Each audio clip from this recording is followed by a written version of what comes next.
Okay, तो ये video इतनी जल्दी बनाऊंगा मैंने सोचा नहीं था। आ, पर ये वीडियो स्टार्ट करने से पहले मैं ये बता दूं कि this is just a personal thought. कोई मेरी तरफ से ऑफिशियल स्टेटमेंट नहीं बोलूंगा मैं। मेरे को अभी वर्ड समझ में नहीं आ रहा था इसलिए बोल रहा हूँ कि ऑफिशियल स्टेटमेंट नहीं बोलूंगा। This is just my personal thought जो आज मेरे साथ हुआ है।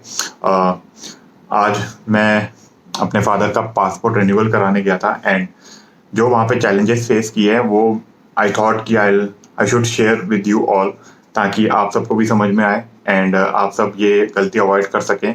एंड इसमें कुछ लूप होल्स भी हैं, कुछ कुछ सिस्टम की भी खामियां हैं और कुछ हमारी भी खामियां हैं। दोनों पे चर्चा करूंगा और ये वीडियो इसलिए अभी बना रहा हूँ ताकि जो फ्रेश इंसिडेंट्स हुआ है वो मैं आपके सबके साथ शेयर कर सकूँ। Otherwise we tend to forget things and अगर मैं ये सोचूंगा कि मैं 4 दिन बाद या 5 दिन बाद या जब मैं सोच रहा हूँ कि मैं पूरी पासपोर्ट के ऊपर एक वीडियो बनाऊं कि आप पासपोर्ट को रिन्यूअल कैसे करा सकते हैं, तब तक मैं कई चीज़ें भूल जाऊंगा। सो बेटर आई थॉट कि I should share this with you right now, ताकि जो फ्रेश हमारे साथ हुआ है एंड जो आप लोग अवॉइड कर सकते हैं एंड जो सिस्टम में भी लूप होल है वो मैं आपको बता सकूं। तो फादर का पासपोर्ट रिन्यूअल कराने गए थे and we have taken a slot. मतलब जहाँ स्लॉट मीन्स हमें एक ऑनलाइन स्लॉट लेना होता है आफ्टर वी पे द फी, कि कब आप पासपोर्ट सर्विस सेंटर, मतलब पासपोर्ट व्हाट वी से इज पी पासपोर्ट के केंद्र जे, ओके PKJ, पी पासपोर्ट केंद्र जलंधर। सो हियर PKJ में हम गए थे एंड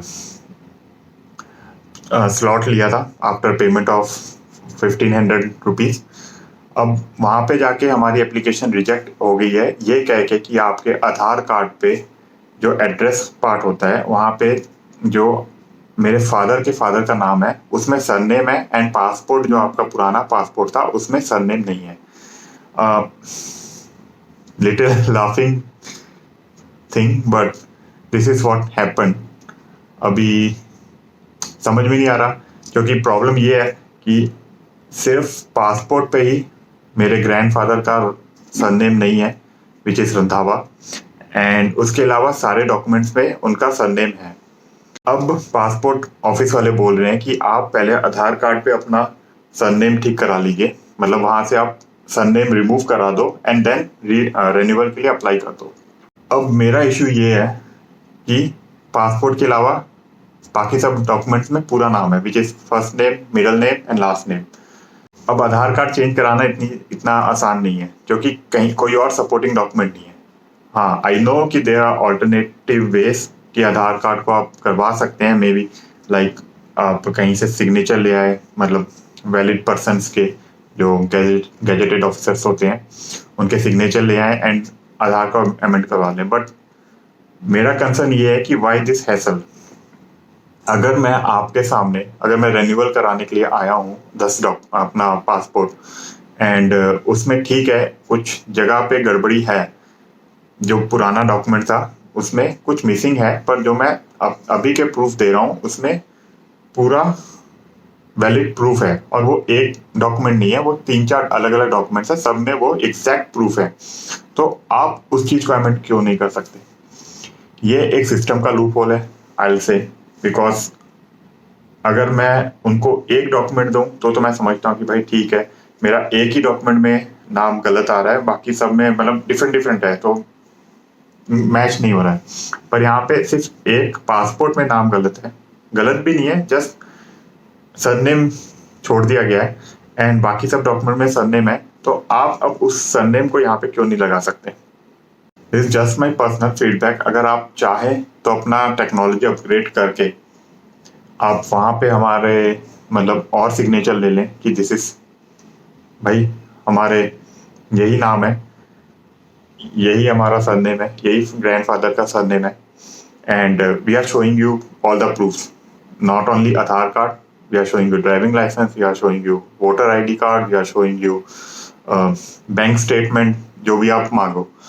बट सिर्फ एक पासपोर्ट पे नहीं है तो आप उस एप्लीकेशन को रिजेक्ट कर देंगे। आई डोंट थिंक कि ये वैलिड पॉइंट है। आपने रिजेक्ट कर दिया, नो प्रॉब्लम, बट आप ये सोचिए कि आप इससे कितना लोगों का टाइम खराब कर रहे हैं लोगों का मनी वेस्ट कर रहे हैं, एंड एक आदमी के कारण आप और 10 लोगों का भी टाइम खराब कर रहे हैं, क्योंकि अगर आपने मेरा फॉर्म रिजेक्ट किया है तो मैं अगला एक और स्लॉट लूंगा। अगला एक और स्लॉट लूंगा मतलब मैं किसी जो मेरा काम पहले स्लॉट में हो सकता था, अब मैं वो एक और स्लॉट में करूंगा, और मे बी जो बंदा उस स्लॉट को बुक करना चाहता था, जो कि मैंने बुक कर लिया, उसका टाइम खराब हो गया, अब वो उस स्लॉट को बुक नहीं कर सकता। तो not only it's wastage of my time, it's wastage of others time also, and जो वहां पे सर्विस डेस्क पे बैठे हैं उनका भी, and it's money related also, because time is money. अगर आप कारोबारी हैं तो आप सोच सकते हैं कि आप एक पूरा कारोबार छोड़ के सिर्फ एक काम कराने जा रहे हैं, एंड आपका वो भी लॉस है। तो गवर्नमेंट को इस सब पर ध्यान देना चाहिए। ठीक है, अगर प्रीवियसली, क्योंकि हम इंडिया में क्या था, जो पहले डॉक्यूमेंट्स बनते थे वो बनते थे कि भाई आप क्या लिखाना चाहते हो, आप अपने डॉक्यूमेंट्स में क्या लिखाना चाहते हो। कोई इस समय प्रूफ इतने होते नहीं थे, या प्रूफ का धीरे धीरे अब मतलब ज्यादा ट्रेंड आ रहा है, और विच इज गुड, ताकि प्रूफ हो अच्छे खासे। बट जो पहले डॉक्यूमेंट्स बनते थे वहां पे प्रूफ कैसे लिया जाता था, भाई ठीक है मैंने गवाही दे दी उसकी, वो उसने ये इसकी दे दी, उसने उसकी दे दी, गवर्नमेंट ऑफिशियल आया, ये डॉक्यूमेंट बन गया। मैंने खुद अपना एक्सपीरियंस किया है, जब मैंने अपना डीएल बनाना था, मैंने जो नाम लिखा उन्होंने वही लगा दिया, उन्होंने कोई प्रूफ ही नहीं मांगा। पर अब प्रूफ मांगते हैं, पर वही प्रॉब्लम अब ये कैरी फॉरवर्ड होके हर किसी को प्रॉब्लम कर रही है।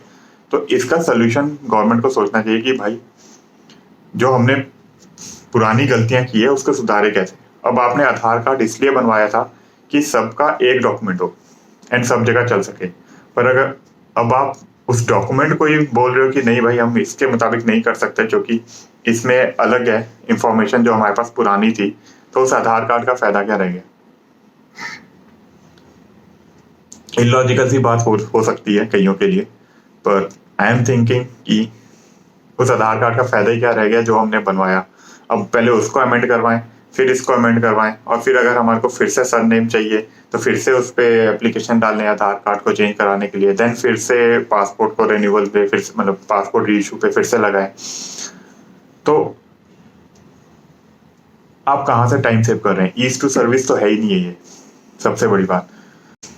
मतलब हंसी आ रही है, हम टेक्नोलॉजी की तरफ जा रहे हैं, एंड जाना चाहिए क्योंकि ये दौर ही टेक्नोलॉजी का है, पर अगर आप एक छोटी छोटी चीज़ों को नहीं ठीक कर सकते, समझते हैं कि ये छोटा डॉक्यूमेंट नहीं है, बहुत बड़ा डॉक्यूमेंट होता है, आपका आईडी है, बट आपको उस चीज़ को, उस इश्यूज को कैसे सॉल्व करना है वो समझना चाहिए, ना कि आप एक डिपार्टमेंट से दूसरे, जो नॉर्मल हम लोग कई जगह एक्सपीरियंस करते हैं कि गवर्नमेंट ऑफिस में एक डिपार्टमेंट से दूसरे डिपार्टमेंट को शिफ्ट कर दो, वो बोलेगा हमारी रिस्पॉन्सिबिलिटी नहीं है, वो बोलेगा हमारी नहीं है, देन वो शिफ्ट ही होती रहती है, फाइल मूव करती रहती है, एंड वो पेंडिंग रहती है।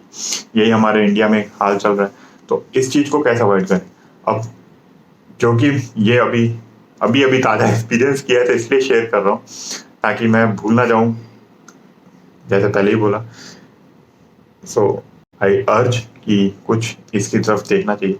I also called helpline number, 10 bar ring गई, किसी ने उठाया नहीं। 12वीं बार किसी एक ने उठाया, हेलो हेलो होती रही, आगे से कोई जवाब नहीं आया, फिर से किया, फिर उठाया उन्होंने, just ask them for the solution कि भाई इसका क्या सोल्यूशन हो सकता है, क्योंकि हमारे पास और कोई डॉक्यूमेंट नहीं है जिससे हम ये प्रूव कर सके कि मतलब सरनेम हटा दिया जाए, बाकी सब में सरनेम है। दे सेड नहीं सर, हम कुछ नहीं कर सकते, जो पासपोर्ट ऑफिस वालों ने कह दिया वो कह दिया। हमें को समझ नहीं आ रही क्या करना है, पहले आधार कार्ड ठीक कराना है, फिर पासपोर्ट ठीक कराना है, फिर अगर आधार कार्ड पे ठीक कराना पड़ेगा क्योंकि बाकी सब डॉक्यूमेंट पे सरनेम है, फिर पासपोर्ट को फिर से रीइश्यूएंस पे लगाना पड़ेगा, तो बहुत टाइम कंज्यूमिंग है, wastage of money, wastage of time, क्या बोले। ये वीडियो मतलब मेरा जस्ट पर्सनल ओपिनियन है, not against any government, not against any person. अर्ज करता हूँ कि इम्प्रूव करो सिस्टम, और तो कुछ बोल नहीं सकते। जितना इम्प्रूव होगा उतना ही अच्छा होगा। फीडबैक लो लोगों के, जहाँ पे प्रॉब्लम आ रही है, एंड इम्प्लीमेंट करो। तो तब तक के लिए जय हिंद।